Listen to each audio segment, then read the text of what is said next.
Rahayu, rahayu, rahayu, salam sejahtera, salam kebajikan, salam cinta kasih selalu untuk sahabat pecinta SP dimanapun sahabat semua berada. Pada tema Sang Kinasih Satrio Piningit kali ini, kita akan mengangkat satu judul, yakni Sang Kinasih Satrio Piningit Kasta Rendah dan Sang Bocil Misterius.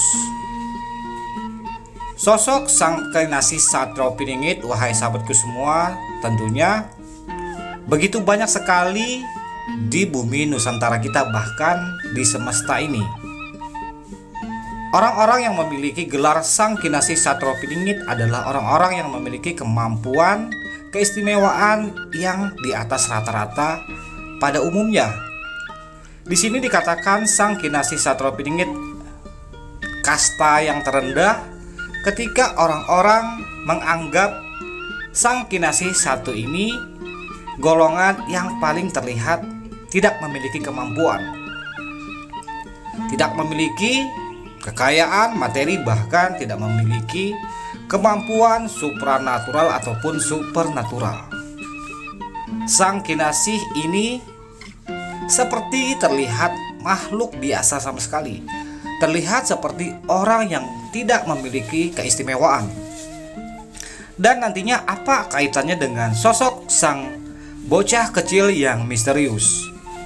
Wahai sahabatku semua, di dalam pandangan batin saya melihat sebuah pemandangan yang begitu menakjubkan, yang mana pandangan ini pun tersirat, bahkan tersurat di dalam penglihatan batin saya bahwa sesungguhnya ini adalah bagian dari Nusantara kita tercinta, tentang kehadiran sosok Sang Kinasih Satrio Piningit dan para kasatria-kasatria yang misterius. Di dalam pandangan yang saya lihat, di semesta ini terlihat ada 12 dimensi, 12 universe, di mana di dalam kehidupan universe ini memiliki masing-masing kasatria unggulan, kasatria-kasatria yang istimewa. Dan para kasatria ini sedang mengarah pada kehidupan kita di Nusantara. Sepertinya mereka akan berkumpul dan melakukan sesuatu di bumi Nusantara kita. Mungkin inilah mengapa dikatakan Nusantara itu akan menjadi mercusuar dunia. Berarti di sini Nusantara kita itu memiliki misteri yang begitu besar, sehingga para orang-orang hebat, para kasatria-kasatria yang misterius itu sampai harus melakukan perjalanan antar dimensi dan berkumpul di bumi Nusantara kita tercinta. Apakah ini masih ada kaitannya dengan kebangkitan Nusantara menuju mercusuar dunia? Yang jelas energi besar ini telah saya rasakan, bahkan mungkin juga dirasakan oleh kalangan spiritual yang mendalami tentang energi-energi yang terkoneksi di semesta. Jika cerita yang saya sampaikan ini tidak masuk akal ataupun tidak selaras dengan energi yang dirasakan oleh para spiritual di Nusantara, anggap saja ini hanyalah sebuah hayalan saya ataupun sebuah dongeng pengantar tidur. Yang jelas, apa yang saya lihat sejauh ini tentang pembahasan tentang sosok Sang Kinasih Satrio Piningit, mungkin ini adalah wejangan-wejangan yang dititahkan kepada saya dan untuk dipersembahkan kepada para kasatria yang ada di Nusantara, dan nantinya akan menjalankan tugasnya masing-masing sesuai dengan kapasitasnya masing-masing dan sesuai dengan keahliannya masing-masing. Sang Kinasih Satrio Piningit yang berkasta rendah di pandangan orang-orang yang memiliki keistimewaan, dan mereka juga kasatria. Mereka beranggapan, bahkan tidak sedikit di antara mereka meremehkan sosok Sang Kinasih yang terlihat rendah, yang tak terlihat memiliki keistimewaan. Namun tahukah sahabat semua, sosok Sang Kinasih yang satu ini sebenarnya memiliki keistimewaan yang begitu besar, akan tetapi masih terselubung. Modenya belum teraktifkan. Dia memiliki begitu banyak empati, begitu besar empati kepada makhluk, sehingga para kasatria-kasatria yang berada di titik tertinggi, yang memiliki materi dan wawasan, yang berkecimpung di dunia kekayaan bahkan materi, mereka menganggap kasta ini adalah kasta terendah, kasta yang paling miskin. Bahkan kemampuannya tidak mampu dapat membawa dampak perubahan yang besar. Padahal sesungguhnya sang kinasi yang satu inilah sangat berpengaruh sekali. Dan sejauh yang saya lihat, setelah para Ksatria misterius itu di antara 12 dimensi, 12 universe berkumpul di dalam satu wadah, yaitu Bumi Nusantara.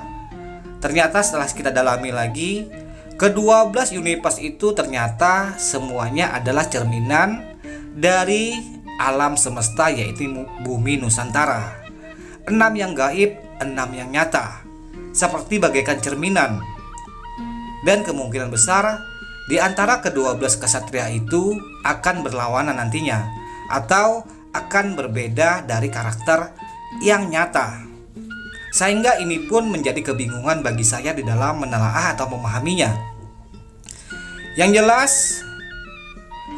di antara ke-12 ksatria yang mewakili 12 universe itu atau 12 dimensi alam semesta, di sana ada satu di antara 12 itu, berarti ada semua totalnya 13 makhluk yang misterius. Yang satu itu entah dari dimensi mana, kedudukannya yang jelas dia berupa sosok anak kecil. Sosok anak kecil yang mana ke-12 ksatria misterius itu pun sedikit agak geli dan menertawakan sosok penampilan sang bocil tersebut, di mana ke-12 ksatria itu justru enggan berteman dengan sang bocil karena menganggap dia hanyalah makhluk yang lemah dan tidak memiliki kemampuan. Akan tetapi, tahukah wahai sahabat semua, sesungguhnya sang bocil ini nantinya akan ada berhubungan langsung dengan ksatria yang rendah tersebut. SP yang terlihat berkasta rendah malah justru dia bersahabat dekat, bahkan bisa menjadi lebih dari itu. Dan ternyata di balik hubungan sang ksatria yang rendah ini justru akan membawa dampak besar nanti. Tentunya akan kita bahas di tema yang selanjutnya, karena keterbatasan waktu dan wawasan yang tidak begitu sempurna saat saya menelaah di dalam dimensi kegaiban. Untuk itu perlu saya untuk menelaah lagi lebih jauh lagi agar bisa menyampaikan lebih konkret lagi kepada sahabat-sahabat semua. Dan semoga sahabat semua studi kiranya berkenan memberikan pahamannya ataupun penjabarannya di kolom komentar, agar apa yang saya lihat ini bisa semakin jelas. Salam santun, salam rahayu.